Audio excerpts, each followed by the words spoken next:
Welcome to day 11 of Geometry of Unit 2. Today we're going to start talking about angle proofs, but before we start talking about angle proofs, I want us to try to prove something from yesterday when we talk about segment proofs. So I'm going to put something up here and I want you to make sure you write your statements out and then write the reasonings behind it. Now, just know this, on your quiz and on your test, I will already have your statements already out. So now all you have to do is really just tell me the reasonings behind it. Okay? So, here is our example here. So, given B is the midpoint of AC, AB is congruent to CD, prove that C is the midpoint of BD. So, I want you to take a little bit of time and work through this problem and see if you can do it. So pause the video and see if you can work through it. Okay, so remember we write our statements.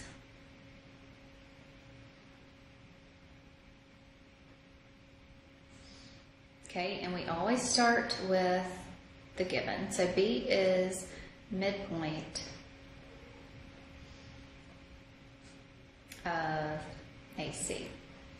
Okay, so the reason that is true is that it is given to us. Okay, so B is the midpoint of AC. So what does that mean? Okay, that means that those two sides, those two are going to be equal to each other. So that means that AB is going to be equal to BC. Okay, and that's by the definition of a midpoint.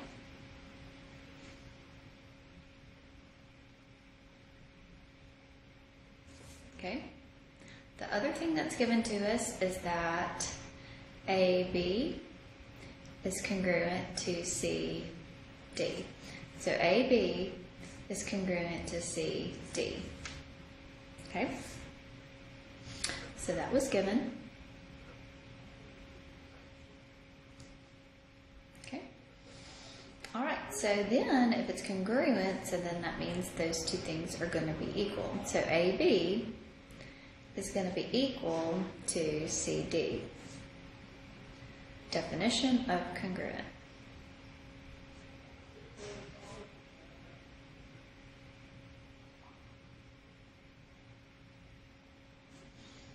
Okay. All right. So if AB is equal to CD and AB is also equal to BC, then that means by substitution here that BC is going to be equal to a CD. So BC will be equal to CD.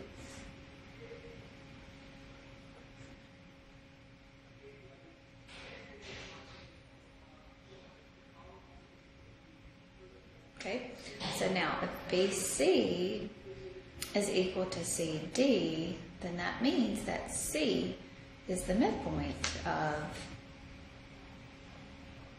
BD.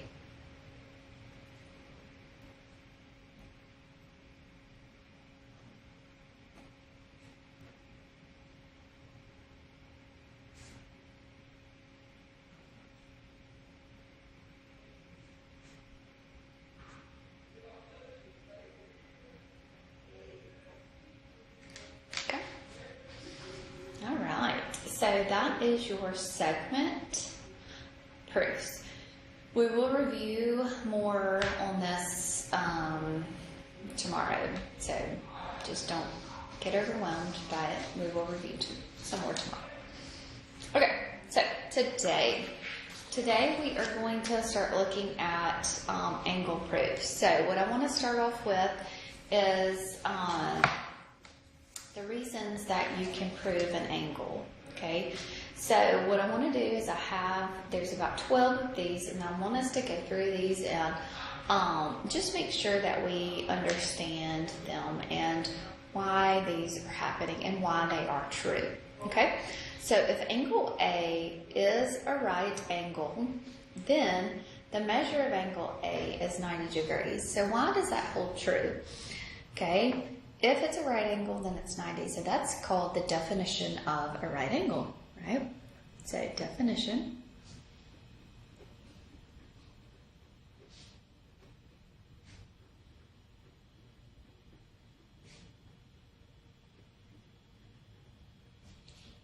Okay. If angle X is supplementary to angle Y, and angle X is supplementary to angle Z, then angle X is going to be congruent to angle Z.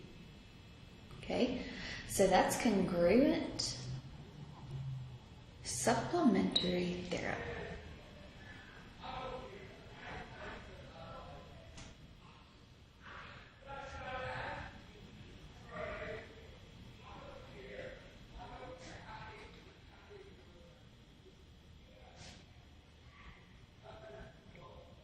Okay. If angle 1 and angle 2 are vertical angles, then measure of angle 1 is congruent to angle 2. So that is by vertical angles.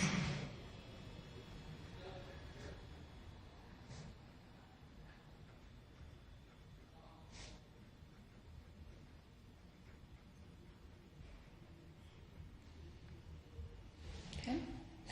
If measure of P, angle P, plus measure of angle Q are equal to 90, then P and Q are complementary. So that is the definition of complementary angles.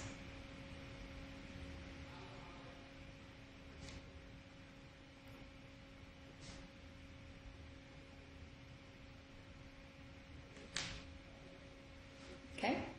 If angle M and angle N form right angles, then angle M and angle N are complementary. Okay? So that's the complement theorem.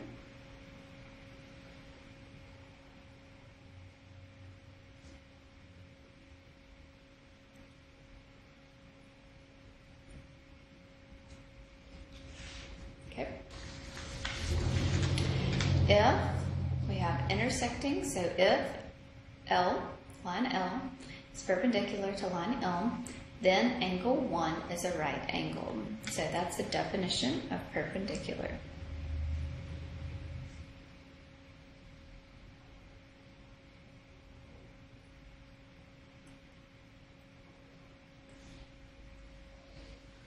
Okay.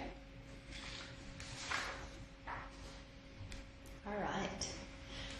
If angle W and angle X are supplementary, then measure of angle W plus measure of angle X is equal to 180. So what is that? That's the definition of supplementary angles.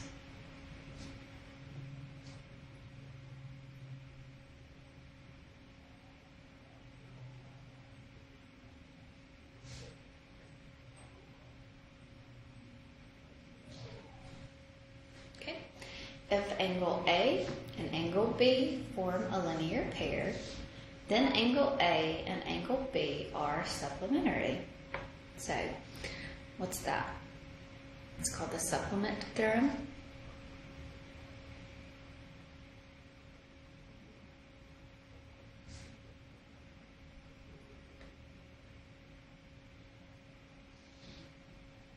Okay. If angle L is complementary to M, angle M, and angle N is complementary to angle M, then angle L is congruent to angle N. Okay, they're both complementary to angle M, then they are congruent, so that is the congruent complementary.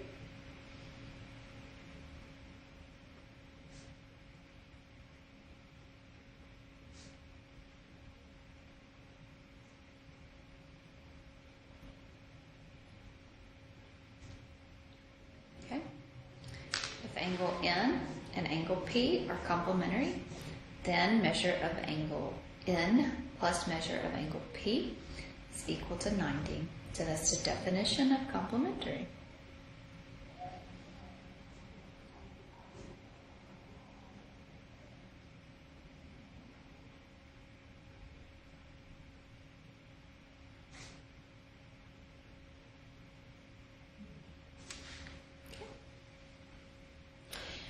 here, if we have a angle with a 1 inside here, measure of angle JKM.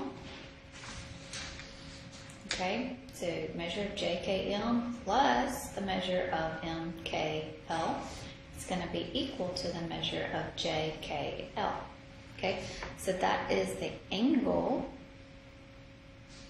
addition postulate.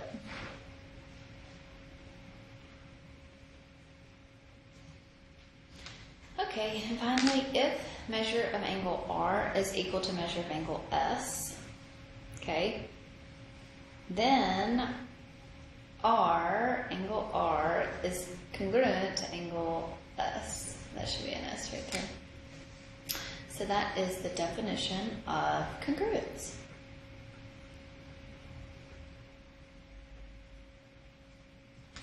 Okay, so now we're going to use all of these rules to be able to prove angles.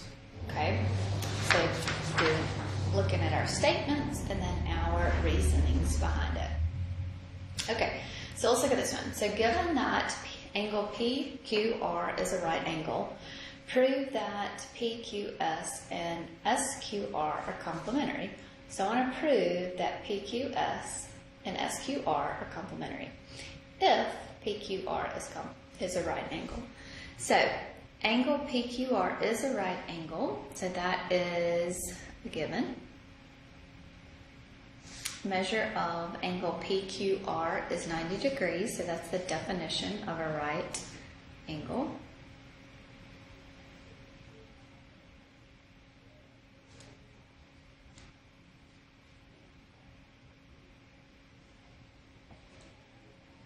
Okay. Measure of PQS and SQR is going to be equal to P, Q, and R. So that's the angle addition postulate.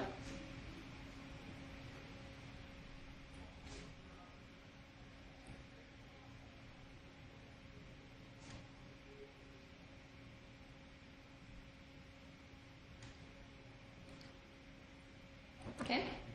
Measure of angle P, Q, and S plus the measure of S, Q, and R is going to be equal to 90 degrees. Okay. Up here, I had that the measure of angle P, Q, and R was equal to 90, right? So I have this is equal to 90. I also have that angle PQS plus the angle SQR is equal to the measure of PQ and R. So I can just substitute that in there, or by the transitive property. So let's just say substitution.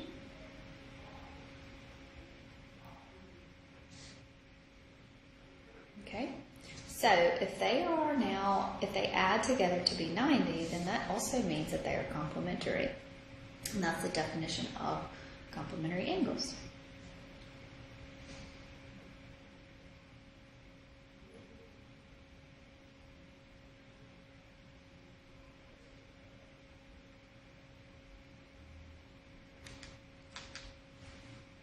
Okay.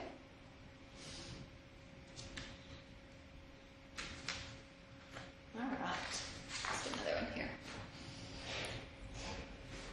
Okay, so given BE bisects A, B, and D, and BD bisects E, B, and C, I want to prove that angle A, B, and E is congruent to angle D, B, and C. Okay, so BE bisects A, B, and E, so that is given. Okay, so if that bisects A, B, and D, then that means that A, measure of A, B, and E is going to be congruent to E, B, and D. So that is the definition of,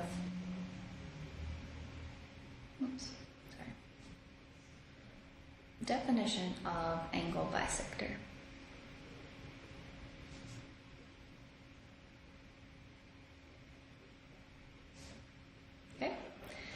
BD bisects EB and C. That was also given to us. So that means what? EBD is congruent to DB and C. Also, definition of angle bisector.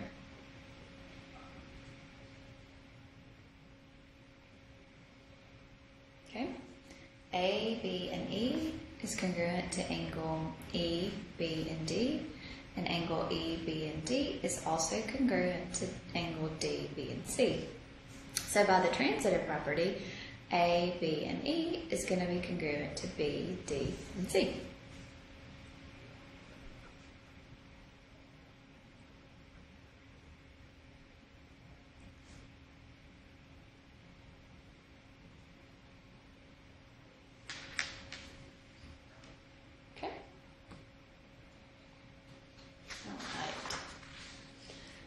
I'll do this one here.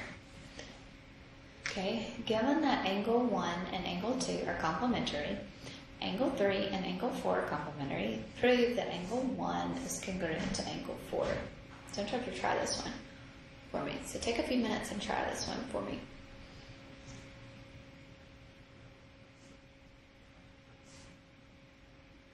Okay, so angle 1 and angle 2 are complementary, so that is given. Angle 3 and angle 4 are complementary, so that's also given. Okay, so what that means is that angle 1 and angle 2 are complementary, so those add together to be what? 90. So measure of angle 1 plus measure of angle 2 is equal to 90 degrees, so that's the definition of complementary angles.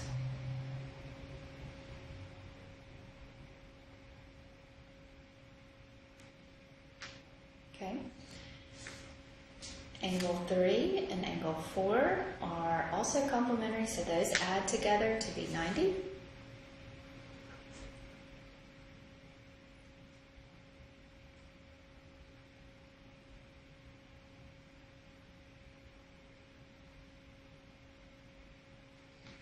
Okay. Angle 2 is going to be equal to angle 3, so that is vertical angles.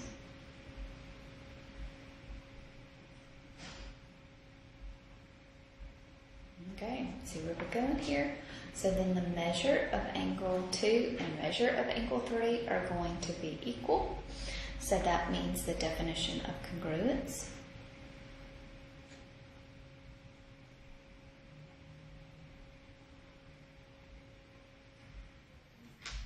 Okay. So if they both equal 90 here by the transitive property, I can say measure of angle 1 plus measure of angle 2 is going to be equal to measure of angle 3 plus measure of angle 4. So that is by the transitive property.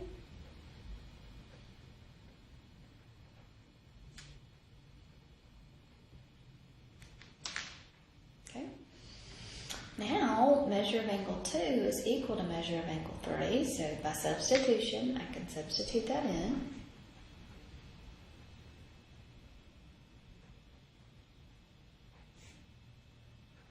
And by subtraction,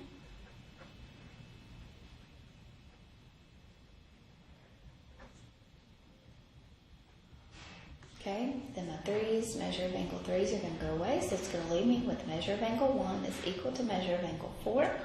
We're still not done, so measure of angle 1 does equal measure of angle 1.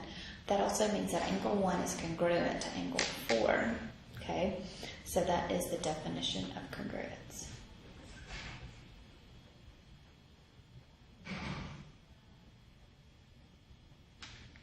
Okay? All right, so we proved that one. All right, let's do one from scratch. See if we can do one from scratch. So given that angle 1 is congruent to angle 4, angle 1 is congruent to angle 4, and angle 4 and angle 5 form a linear pair, prove angle 1 and angle 5 are supplementary. Okay, so First thing I need to say is that angle 1 is congruent to angle 4. So that is given to us. Okay, so that also means what? The measure of angle 1 is going to be equal to the measure of angle 4. So it's the definition of congruence.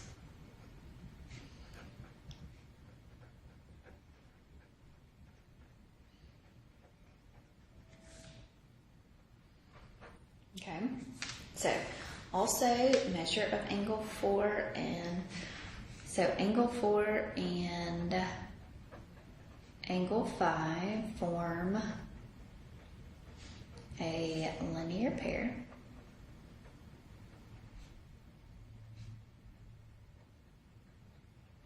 That was also given to us, right? So when they form a linear pair, what does that mean?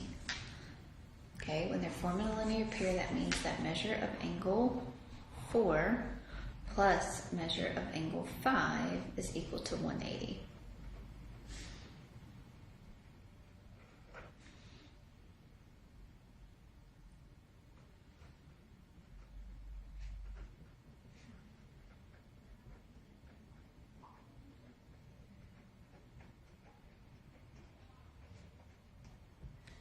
Okay.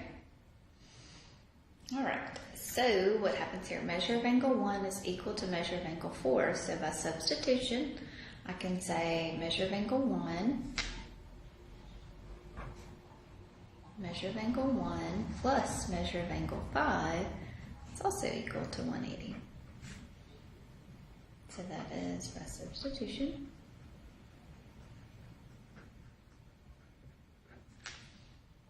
Okay, still not finished. So if they're added together to be 180, so then angle 1 and angle 5 are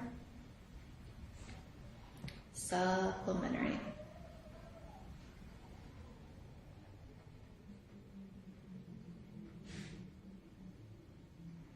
And that's by what? Definition of supplementary angles.